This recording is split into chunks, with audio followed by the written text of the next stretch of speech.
Good afternoon.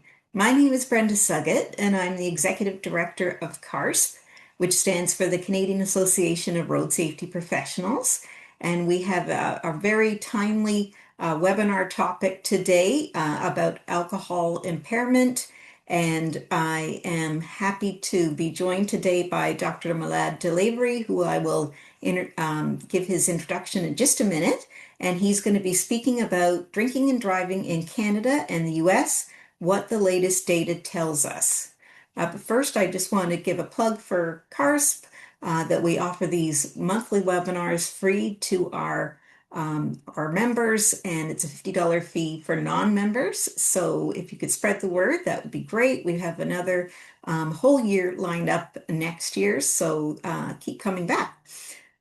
So I will introduce Dr. Delavry in just a minute, but first of all, I just want to give you some housekeeping instructions. So we do answer questions, but it will take place at the end of the webinar. You can actually enter them into the Q&A function at any time during the webinar, but we do reserve answering those until the end. Also, I will be soon posting a post-webinar survey link into the chat. And we ask that at the very end of the webinar that you click on that and provide us with some information about how you like today's webinar, any other topics that you'd like to see in the future with CARS webinars.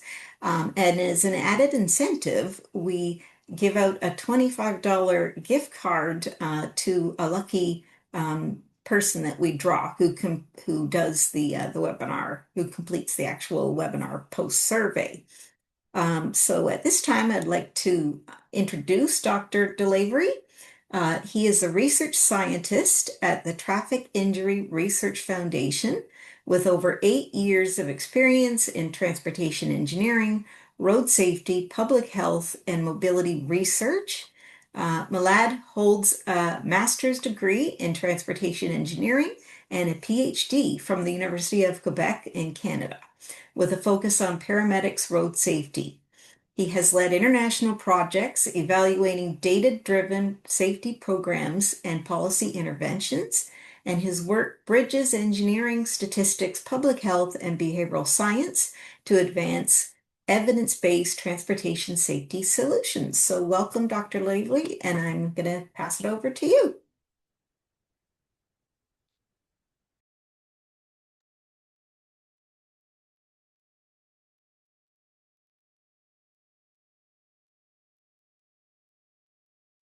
Hello, can you see my full screen?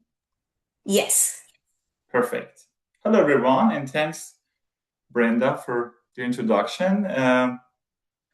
Today, we at TIRF thought that as we are getting close to the vacation and holidays, so it's good to talk a bit about our recent data that we have for drinking and driving in Canada and the US. But before going through the findings, I want to briefly talk about the Traffic Injury Research Foundation. So TIRF is a registered charity providing service on research about road crashes, developing and evaluating programs and policy, and being knowledge transfer in road safety. Our vision is to ensure that people are using the safe roads by eliminating road death, serious injuries, and their social costs. And our mission is to be knowledge transfer worldwide for researcher, for practitioner, and for leaders on developing programs and policy, evaluate them, and being knowledge transfer. For the first part of today's study and presentation, I'm going to talk about our recent data for this year for road safety monitoring survey at TIRF for Canada. So you can scan this QR code and download the full report that published this week. And I'm going to briefly talk about this report.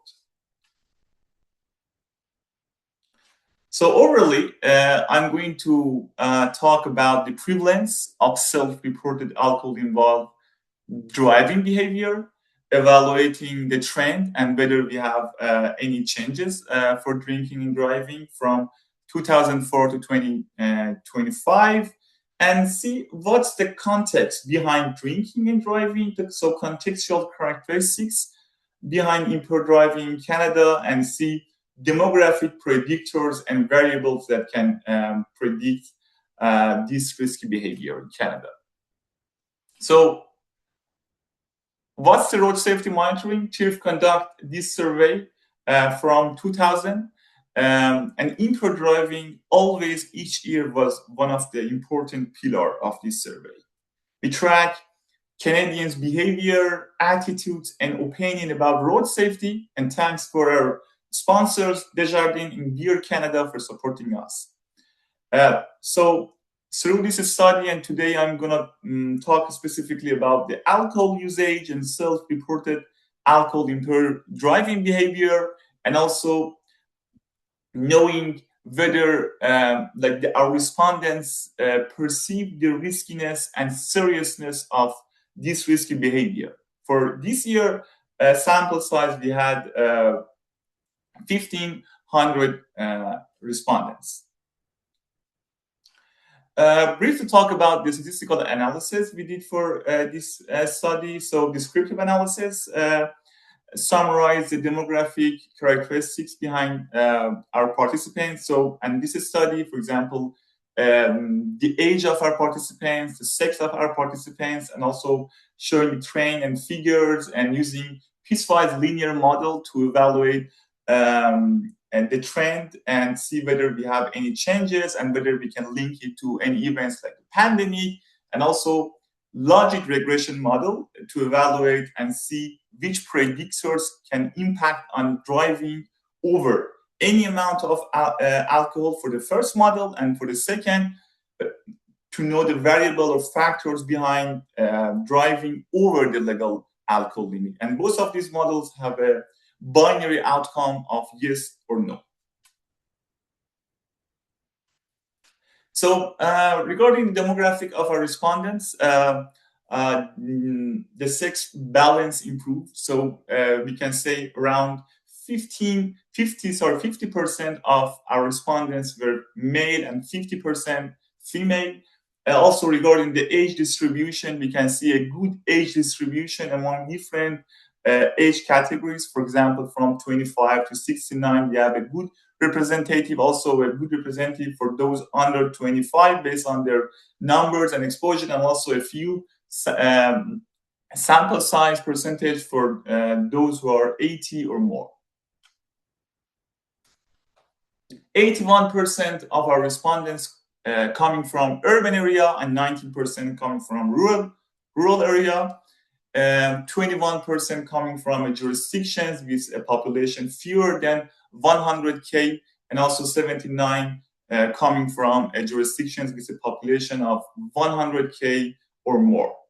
And also we see that for the driving exposure and distance, our respondents each month drive 69% of them drive under 1,000 kilometers per month, and 31% of them driving over 1,000 kilometers per month.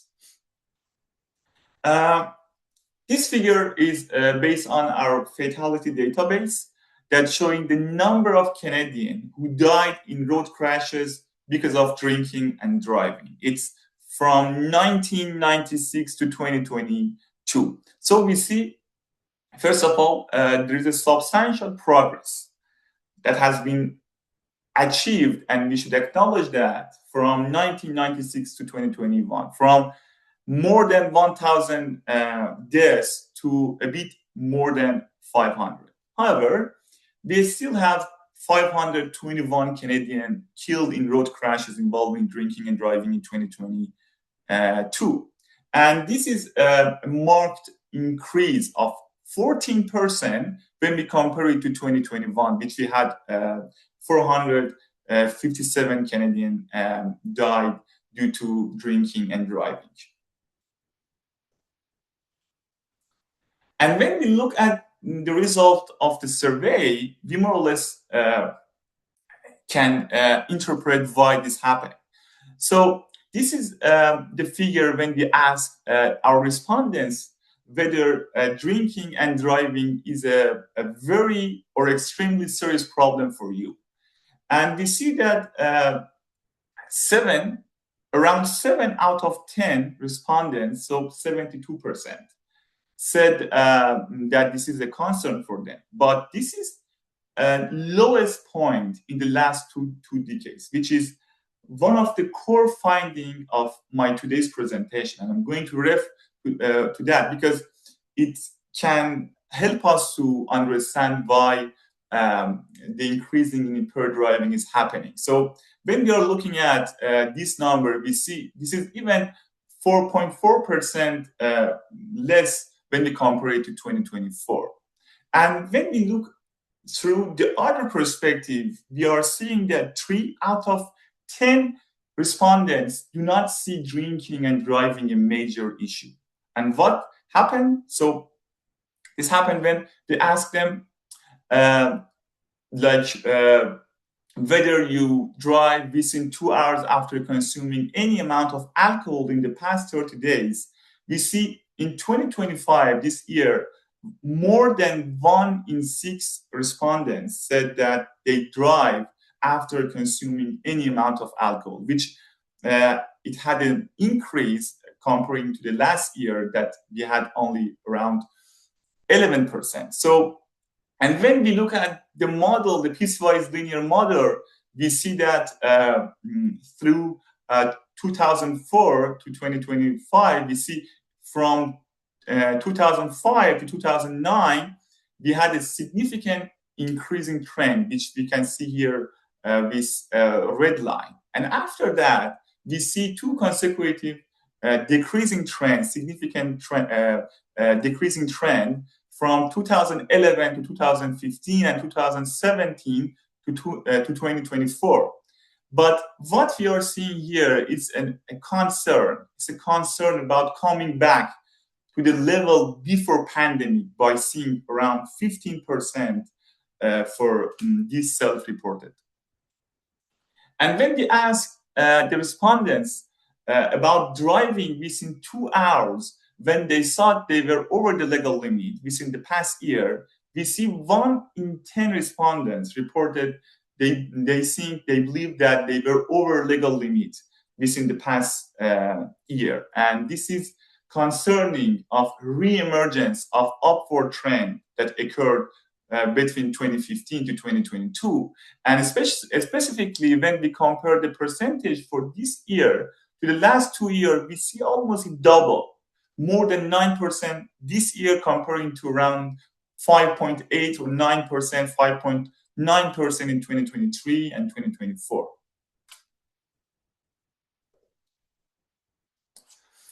Also, this figure shows police-reported alcohol-impaired driving from, and also drivers who drove when they thought they were over the legal limit from 2017 to 2024.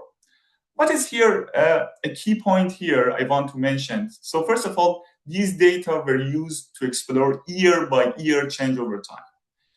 And we are seeing that these 2 variables were in line. So based on up and down, they were in line from 2017 to 2021. But in the last 3 years, they were not anymore in line. So it shows us these 2 variables, their relationship is not fixed anymore.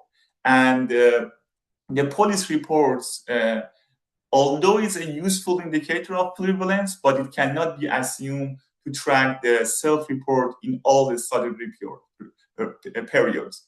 So it also shows us that no single measure can tell us the whole story behind impaired driving. And we need to have a comprehensive package to explain what is happening regarding drinking and driving in Canada. Also, among drivers who admitted driving over the legal limit, when we asked where do they most did their drinking, we can see that there is an increase for the location of bars and restaurants. So specifically for the bars, comparing this year to the previous year, it increased more than 2 times, from 11% to 28%. And also for the restaurant, more or less, we are seeing the same trend, from 16% to more than 23%. So it shows us that we are in post-pandemic period, and we are seeing that an emergence of a new trend, so shifting in the behavior of our respondents. And they want to drink again, coming back to the bars and restaurants, comparing to the pandemic that they mostly drinking, for example, at home, or for example, alone. For example, here we see that around 44 or 46% they drink at their own home in the past years, but this year it decreased to just around 17%.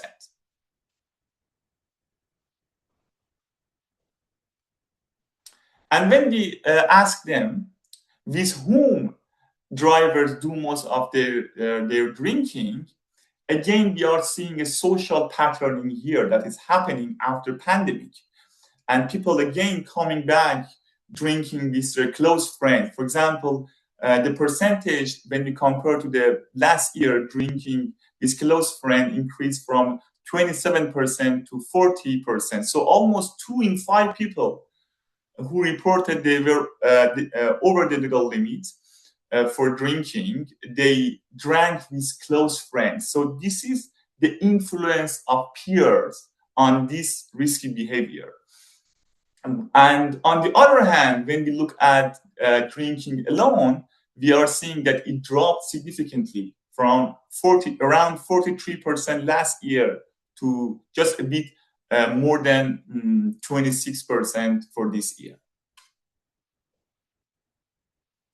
And the logic model, the first one for driving over any amount of alcohol, said that age has a relation with impaired driving. So by each 10 years increase in age, we have 9% decrease in the odds of impaired driving. And also female were 46% less likely to report drinking after consuming any amount of alcohol.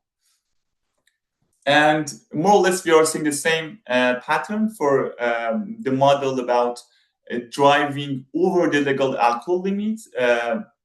And again, the same result for the previous year, specifically 2023 and 2024. So all in all, we are seeing that as we are getting close to the vacation, for specifically the first part of this presentation about the Canada RSM, that the alcohol impaired driving again is rebounded sharply in 2025. More than 15% reported drinking after any amount of alcohol, and a bit more than 9% reported driving while believing they were over the legal limits. And this is also linked when we asked the Canadian about the public concern, and they said drinking and driving for us, like 70% is your concern. So it declined to the minimum percentage over the last 2 decades. And also we are seeing a pattern for the post-pandemic social pattern that appears to be influencing the risk. And also we see that police reported data, although they are informative, but no longer closely track prevalence. And the last important piece I want to mention here, so I know we have practitioners here, and they want to know, so we don't have a lot of budget, so it's limited budget. So which group we need to focus, and it's our priorities. So we can say the younger drivers.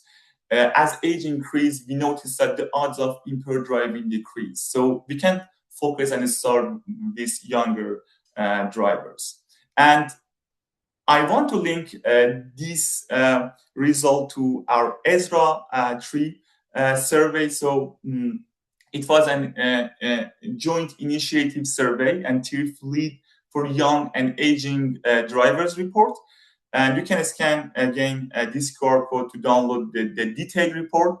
And more or less, it is saying the same key findings. So, for example, these two figures, the left one is showing the self-declared behavior for driving over the legal limit for alcohol, and the right one is showing the self-declared behavior for using and taking drug within 1 hour after that, also driving.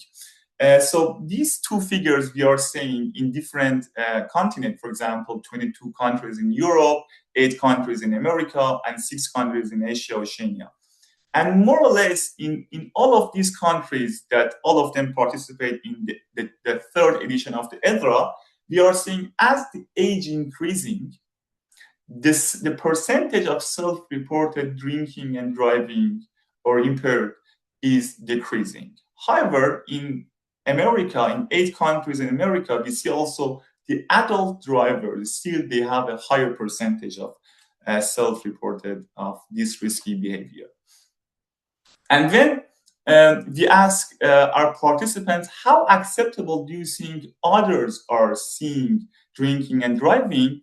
We noticed that younger drivers, not only they also do the drinking and driving, but they see drinking and driving more acceptable than older drivers. And also when we comparing the different continents, so we see European showing the lowest level of perceived social acceptability.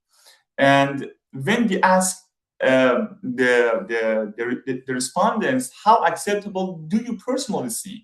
So the first question, others think. The second, how do you personally think? We see that as the age is increasing, we see lower level of personal acceptability for risky behavior such as drinking and driving. And also the logic model shows that when we compare to the European country, America and Asia, Oceania have higher odds of crash risk. And specifically for age, again, coming back to the age and which group should be focused, we see that those who are aged 65 to 74, this specifically less than 4 days a week for the driving exposure, they have 56% lower crash odds. So all in all, again, coming back to what we said for the Canadian results, so we noticed that younger drivers not only engage more in impaired driving, but also they perceive it more acceptable. And aging drivers, we see as the age, for example, increase, both personal and social acceptability decrease. So again, for those who are leader in developing policy, we can focus on young drivers and prioritize them. So for the second half of this presentation, I'm going to talk about the US RSM survey that TIRF is leading. So for this survey, you can scan this QR code and access to the latest US RSM report that we have at tirf.usa.us. Also, this survey, we have a couple of studies, both papers, for example, this one that was published at AAP, and also a couple of reports that you can access through tirf.us. But specifically about this project that we work on this year, so we work on 10 years of data for the US Road Safety Monitoring Survey. And this is a study that is under review and is going to be probably published next year. So the objective of this study, first of all, was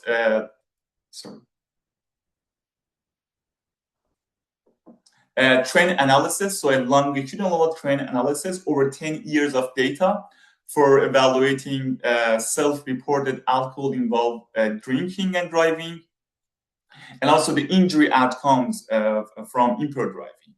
We also wanted to evaluate whether we have a trend or also whether we have any shifts for risk exposures, safety perceptions among the Americans, and also their experience with enforcement. So this is one of the additional variables that we evaluate through this study for the enforcement specifically. And also wanted to see which factors like demographic factors or behavioral predictors can impact on the impaired driving outcome. So coming back to what we capture and track on TÜV US road safety monitoring. So we started this survey from 2015, and with this year we are collecting this data for around 11 years. We recently collected the data for 2025, but it's not yet analyzed, and it's going to be analyzed and add to the result of this study probably next year.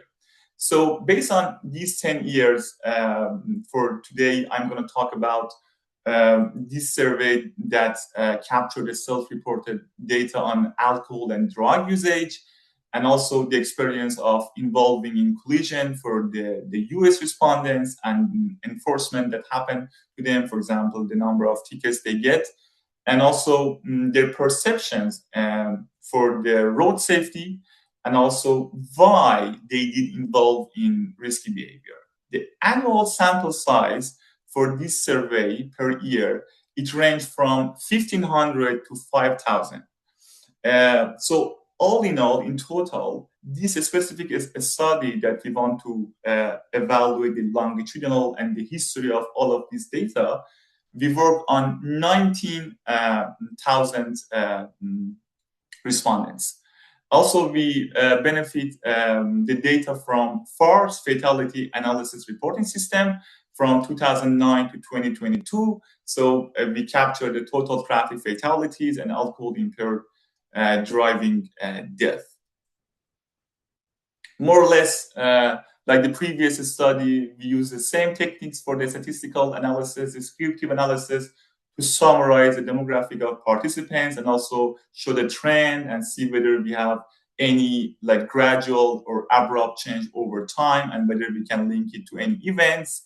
And also logic models to evaluate the factors can involve in driving over the legal alcohol limit, or also the predictors of frequent impaired driving. So the first model, the binary, was yes or no. Yes, I drive, for example, over the legal limit, or no. But for the second one, so we wanted to know whether actually which factors can impact on often or very often the participants involved in impaired driving versus others. So during these 10 years, we see that the sex representation balance over time. So around 49% allocated to male and 49% to female by 2024. Also, we see an increase in our sample size regarding the younger respondents from 2.4% in 2015 to more than 16% in 2024 for those who are under 25, and consequently, we see a decrease in older adults. We also see that in our sample size, we have highly educated sample size throughout the study. For example, 42 to 54% of the sample size were graduates from universities and college. And also, we see that higher income respondents increased over time. And also, we noticed that suburban residents remain the largest group, but they decrease during the study period from around 53% to 47%. But on the other side, we see more respondents coming from urban area, and it increased from 21% in 2016 to more than 35% in 2024. And what also is interesting here, I want to mention that we are seeing specifically like for the new generation, that we are seeing lower driving exposure observed over time. So by saying that, it seems that we may see some shift in driving pattern. So we noticed that driving over 1,000 miles per month for the American respondents dropped from around 34% to 22%. And also driving under 100 miles per month increased from 11% to around 24%. So this is telling us, first of all, probably their exposure to the risk is decreasing, but also what is here important for us is noting that their experience of driving is also kind of decreasing. Then we also asked the US respondents about whether they are concerned about the following options. So our options was road safety, alcohol impaired driving, economy or unemployment, immigration, and gun violence. So they had these options for checking about whether they have any concern or not. And we see the figure from 2015 to 2024. And it's interesting, you may think that in the US, maybe the participants say gun violence is ranked first for our concern. But we are seeing that alcohol impaired driving is ranked first, specifically from 2015 to 2021. And in the last 2-3 years ago, we see economy is ranked first, but it's still impaired driving is ranked second. So again, in the whole study period, we are seeing alcohol impaired driving ranked first or second, which shows the importance of actually impaired driving. And specifically about road safety, when we asked about their seriousness of risky driving behavior in some topics, some important topics in road safety, including alcohol impaired drivers, excessive speeding, drug impaired driving, using marijuana, texting and driving, distraction, talking on a handheld cell phone, and driving without wearing a seatbelt. We are seeing that after texting and driving, which ranked first, in the whole study period, we are seeing that impaired driving, drinking and driving rank second. So public concern showing a decline, a steady from 78% in 2015 to around 73% in 2017. This decline was statistically significant as captured by the piecewise model. And then after that, a reversal occurred between 2018 to 2020 as concern increased to around 81% in 2020. After 2020, so post 2021, actually, concern remained stable with only modest variation through 2023 and a decline in 2024. Around 2% decline we are seeing in the last 2 years, specifically, which captured significant by our model. So this is like, again, in line with what we are seeing for the Canadian concern about drinking and driving. And this figure also shows on the left side alcohol impaired driving fatalities, and on the right side their share of total motor vehicle crash fatalities in the United States from 2009 to 2022 from FARS database. What I want to specifically highlight here is the proportion of alcohol impaired fatalities to all motor vehicle crash death remain actually consistent over 30%. So what is telling us is that around 30 of fatalities in the US is because of drinking and driving. And specifically following the pandemic from 2019 to 2022, from the model, we show a significant positive trend. So it's actually during the pandemic, these fatalities increased. And regarding this self-reported data from our survey, so here we can see the percentage reported driving over the legal alcohol limit at least one time over the past 12 months. So we are seeing the percentage from 2015 to 2024. And what is interesting for us here is mentioning that the self-reported drinking and driving among the US participants based on the piecewise linear regression is showing that there is a significant increasing trend from 2015 to 2021. And it reached to around 31% in 2021. And then after that, the model shows a shift in the level to around 26%. After that, we cannot see a decreasing trend up to the end of 2024. So what is interesting for us to mention based on our experience from the US road safety monitoring is that, so we know that for the fatality database or the collision, we always have difficulties in collections. And we may also have some delay for collecting them. So for example, we are now in 2025, but probably we can have the data up to 2022 or 2023. But what is really interesting to say that we have some tools like the survey, like for example, this monitoring survey that can help us to evaluate what is happening for example, 2025 while we don't have the collision.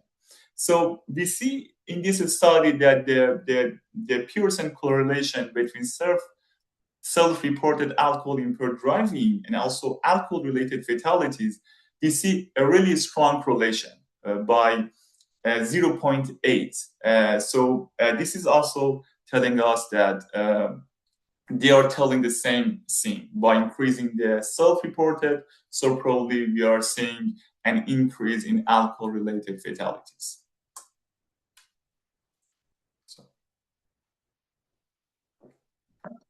And when we ask the US participants about the reason behind impaired driving, we see that the option of thought I were okay to drive, as normally, for example, when we ask our friends, hey, you are okay, and he or she may say, hey, I'm okay to drive. So this reason for being impaired and drive is the first reason from 2015 to 2024, except in 2023 that the reason thought I could drive very carefully impact on the outcome of this risky behavior. And also, it's interesting to mention that when we ask about the safe ride home strategies among US respondents, we see that all of them, for example, safe ride home by a designated driver. So getting a ride increased from for around 45% in 2015 to 53% by 2023. So it's a good indicators that showing that people are using these kind of safe options, alternative options to go to their home. Also, regarding the use of public transportation or taxi service, we also see an increase from 2015 to 2019 from 28% to 42%. And also the model shows this is a significant increasing trend. And what we also see that the most notable growth occurred in the use of ride-sharing service like Uber or Lyft. that hugely increased from 2016 to 2024. And I want to also mention this point that we also have the issue of last leg of journey, like for example in the US or also in Canada. For example, I am hearing from my friends that, for example, for those who are knowing about the Toronto, so some of them may live in, for example, North Shore or above, and they park, for example, in the North Shore of their car, and then they use subway to go to the downtown to go to the bar or restaurant. And then when they want to come back to the parking lot to use their car to go to their home, so there is a question here that whether they are impaired or not. And this is a really important topic emerging in the road safety about last leg of journey. So still, for the last leg of journey, they are impaired. And regarding the perspective of a policymakers, did we predict that they are still impaired? So did we use like alternative transportation, or did we predict that they are still impaired, and what can be the solution for preventing collisions involved drinking and driving? And the logic model for the US study shows like the same as Canadian study. As the age increased, the impaired driving decreased. For example, the odds here for the impaired driving, yes or no, decreased by 3%, and the males were 2 times more than female reporting drinking over the legal limit. And also these two variables interesting here for us, again, for policymakers, if they want to focus on a group. So we see those who have a recent injury, they involved in a crash, they have a history of crash in the past year, we see 51% more likely that they report impaired driving. Or this is even worse when we see the history of traffic tickets. So for those who had 2 or more traffic tickets in the past year, we see the odds of 12 times more for the possibility or the chance of reporting impaired driving. And regarding the logic model for the frequent impaired driving, so as we remember, often or very often impaired driving versus others. We see again age, as the age is increasing, the odds of frequent impaired driving decrease, and males also were 2 times as likely as female, more actually to report the frequent impaired driving. And also more or less the same, those who have a history of injury in the collisions were 2 times more having the odds of reporting frequent impaired driving, or those who have a previous history of tickets for 2 or more tickets in the past year, they were over 10 times more likely to report frequent impaired driving. So all in all, for the second study about the US RSM, we see like the Canadian one, alcohol impaired driving increased sharply from around 9% in 2015 to around 24% in 2024 among US drivers. So if we want to focus on a specific group and modernize our intervention, like campaign or anything else, we need to focus on, for example, those who are aged 21 to 29, the younger drivers, and those who have a prior crash injuries or multiple traffic violations. Also, we need to think about our laws and enforcement to have a lower VAC limit and mandate ignition in their life for all offenders. And also think about the ride-sharing options. They are growing and it's good. But also we are seeing, for example, in North America, that for some small cities, we still have the issue for accessing for example, the Uber or the Lyft. We don't have a lot of them, or also the challenge for the cost. And also, at the end, I want to mention the importance of technology, like driver monitoring system, on tackling the impaired driving. At TIFF, we also have some other project or study like Impaired Driving Coalition of Canada that is sponsored by Diageo North America. So this is the objective of this study more or less is going through the jurisdictions or a small community to talk about how they can increase their capability for data collections and knowing the trend or track the self-reported drinking and driving. You can visit us at TRIF.ca for some other more programs in road safety topics, and also visit us at TRIF.ca for Canadian staff and also the US team.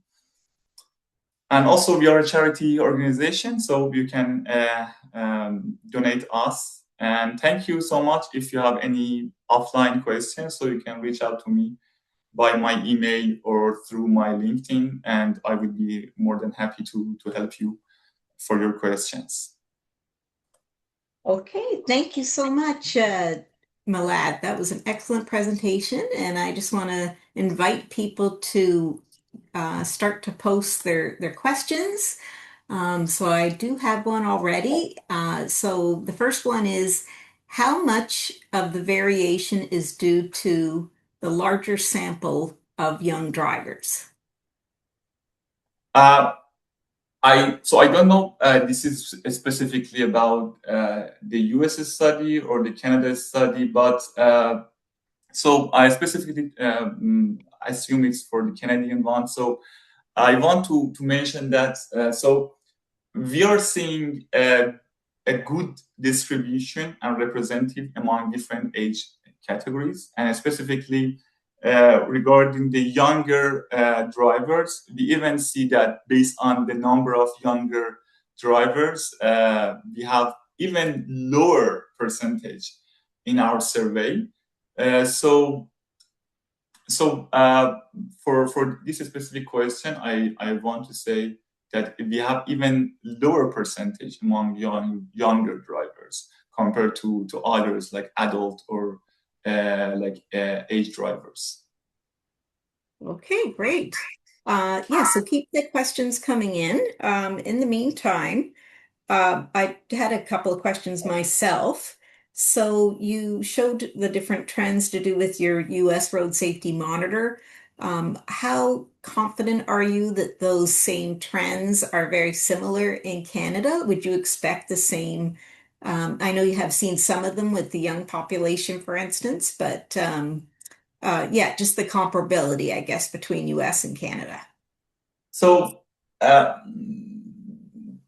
the short answer is we cannot see through all the perspective of impaired driving. They are comparable. For some, as you mentioned, for some parts like the impact of age on impaired driving or sex, we may see the same trend. But definitely, the contextual characteristics behind US drivers and Canadian and even the roads are different. So, and even for the US, we didn't analyze actually the data for 2025, but in somehow, for some trends or for some characteristics, we can see the same pattern, but not for all of them. Okay, very good. We have a second question. Was there a shift seen after the legalization of marijuana in Canada in 2018? Was there lower drinking and driving? Are there trends in specific US states after legalizing versus countrywide? Yeah. Yeah. So, yeah, thanks for this question. For this specific question, I don't have the detailed result currently because this presentation and this project mostly focus on impaired driving. But we did have two study, and they can visit TRIF.ca, that we work on the impact of cannabis legalization, which happened in October 2018, on the number of fatalities.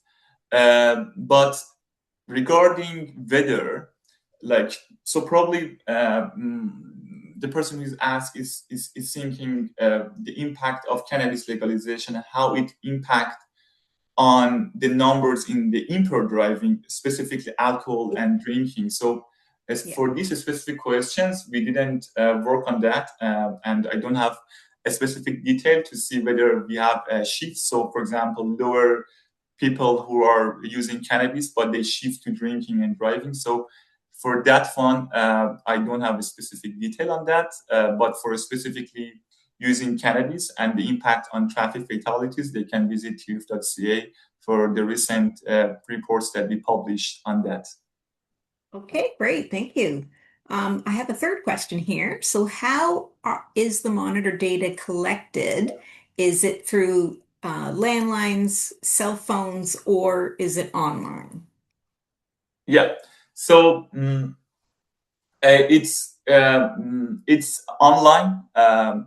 So it's an online survey, to my knowledge, and we have a vendor to who they collect the data online, and they want to make sure that it's a representative, a good representative for all who can access, like for example, cell phone or laptop. So, and we are seeing that based on the age distribution or the sex, it's a good representative for all the respondents, and it's a good representative among the US and Canadian respondents. But yeah, it's an online survey.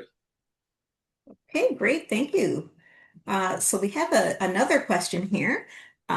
With the variable adoption of using mass, which I'm trying to recall what that is, that's terrible, broadly across Canada, it would be interesting to examine the perceptions of drivers getting caught impaired driving for those who have provided mass samples versus those who have not, and how that affects decision making related to driving and alcohol consumption. Is that something that TURF will look at? And it's mandatory alcohol screening, is what MASS stands for. Yeah. Uh, yeah. So again, to my knowledge, regarding the adoption of using mass, so I know it's a mandatory roadside test. But for specifically because today's presentation is about the road safety monitoring, we didn't go in detail for the mass. But I think regarding the mass, we had a webinar 2 days ago, and they can access through that at TÜV.ca to see more detail about the mass. But to my best knowledge, the road safety monitoring didn't collect any data from mass. Okay. Yeah, while I wait for other questions to come in, I have another one. So it was encouraging to see that there are a number of the young adults taking Safe Ride Home, like Uber, and designating a person to drive who isn't drinking. And you also talked about the at-risk ones, the ones that are more involved in injuries and also have tickets. So do you see these as two different populations that there's some youth that have got it, they've got the message, they know they need to, have a designated driver, and there's another that are really prone to risk taking. You also talked about more males are in that group. So am I characterizing that accurately? Yes, exactly. As you mentioned, and it's a really important message, specifically when we look at the US RSM, because we capture those who have a kind of like risk prone. So they have a previous history of risk, and they got ticket. And when we follow them and when we track them, we see that the chance that they get involved in impaired driving is high. So this is actually one of the group that, as I previously mentioned, we can focus on that. And on the other hand, yes, we see that young drivers, male drivers,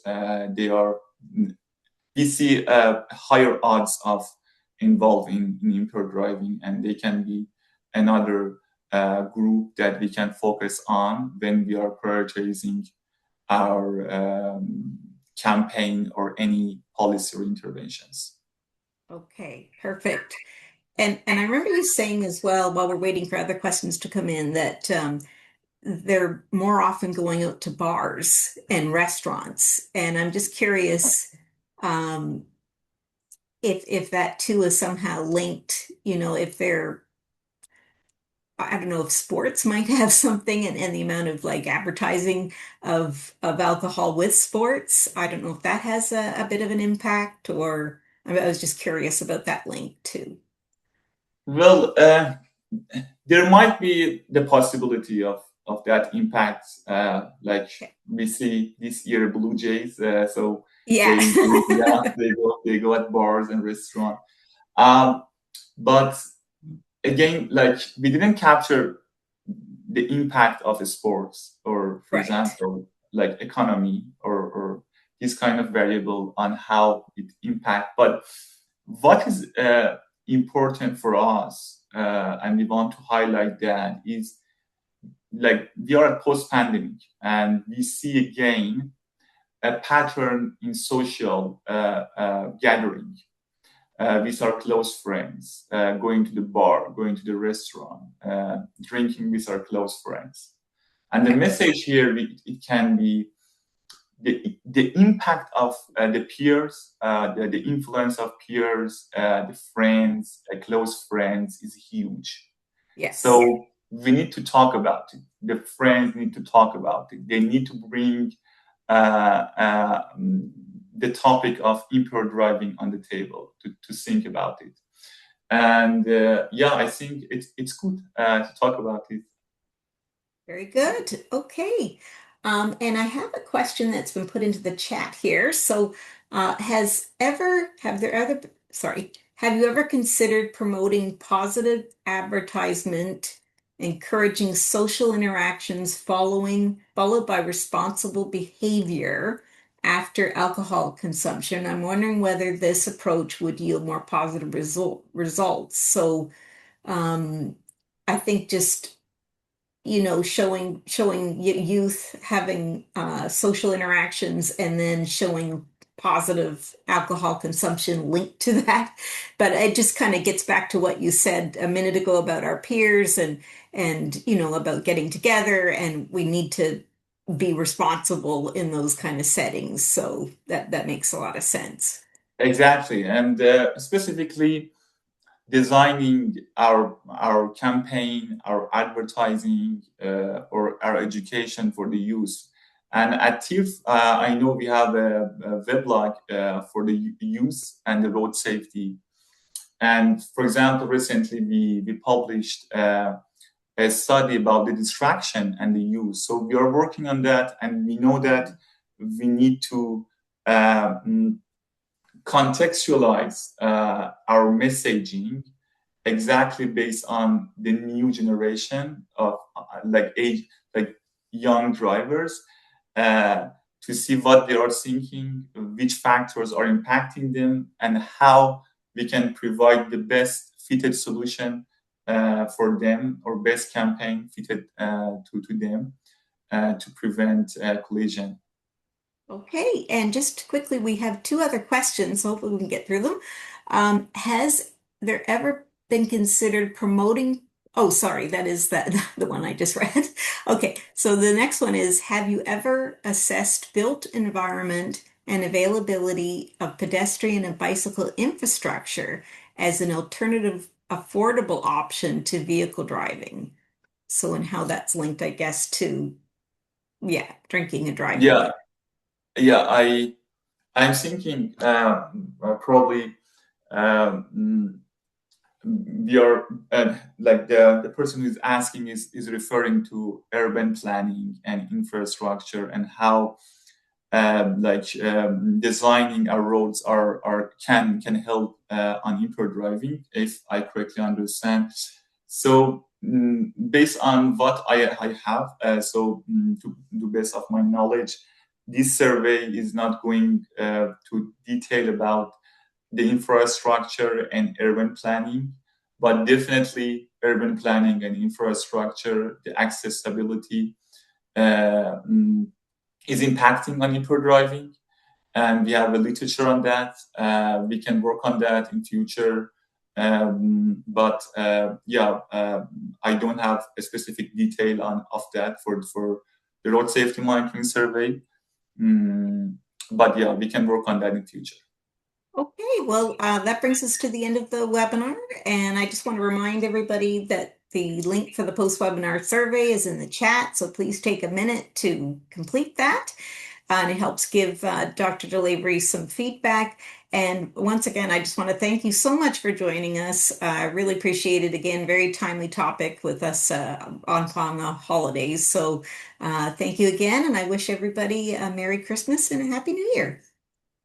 Thank you. Have a good vacation. Bye. Take care. Take care.